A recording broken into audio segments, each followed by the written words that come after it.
So I'm sitting here nursing Zara, and I just thought of a couple more facts that I wanted to talk about with co-sleeping.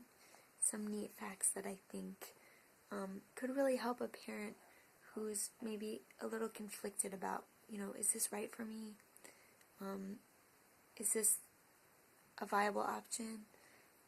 Maybe for a parent who feels that this is the way they want to go, but they would like maybe some more facts to present to their partner or to family members who are curious. So, one thing that's amazing that happens with breastfeeding mothers who co-sleep with their babies is that their sleep cycles coincide. They begin to have the same sleeping rhythms, meaning that they're cycling through REM sleep, or rapid eye movement sleep, which is the dreaming state, and then deeper sleep. Those cycles, those rhythms, they begin to align. And I just got an email, what some breastfeeding mothers report is that they'll actually, oh, that is such an annoying sound. I don't know why I picked that. What some breastfeeding mothers will report is that they actually wake preemptively before their baby actually begins to cry and wake up. And so they're actually experiencing being in that same circadian rhythm with their babies. Babies are more wakeful than adults. Their sleep cycle is more quick, so they cycle between REM sleep and deep sleep more quickly than an adult. Another amazing fact about co-sleeping is that in cultures where co-sleeping is the norm, there are much lower incidences reported of sudden infant death syndrome, SIDS. And this is really amazing. A lot of people have speculated that this could be because of that alignment of those sleep rhythms and the fact that that episodes of apnea, or when a baby will stop breathing, these tend to take place during deep sleep. And some experts believe that this is a cause of crib deaths. It's an immature nervous system, immature respiratory system that just stops. When these rhythms are in sync with a mother who's sleeping right beside their baby, this can be preventative. This is there's some research to suggest that this is the fact. What's also been found is that mothers who co-sleep with their infants all tend to adopt a similar posture, which is sort of like almost like a fetal position themselves.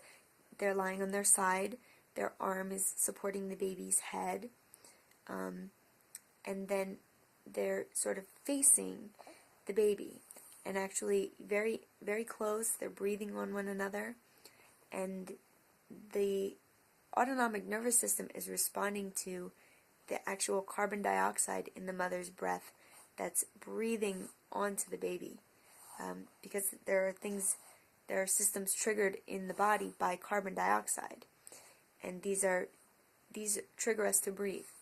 So that extra, breathing onto your baby, and the baby taking in that carbon dioxide, we tend to think of carbon dioxide as, oh, it's the bad thing that we want to breathe out.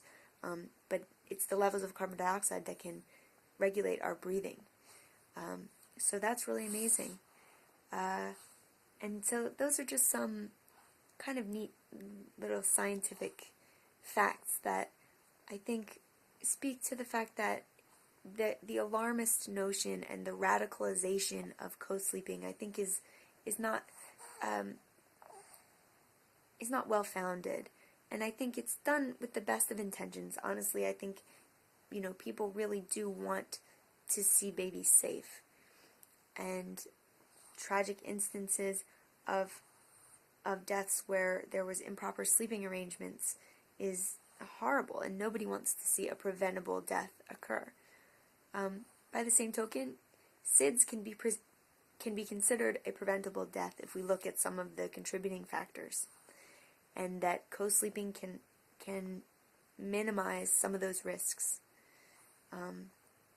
Again, if done by following some basic safety guidelines, which I go over in my other videos on co-sleeping.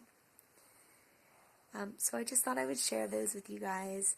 I think it's really something that is making a big comeback in this country, and I think that the move towards separate sleeping arrangements was sort of done in this effort to appear civilized.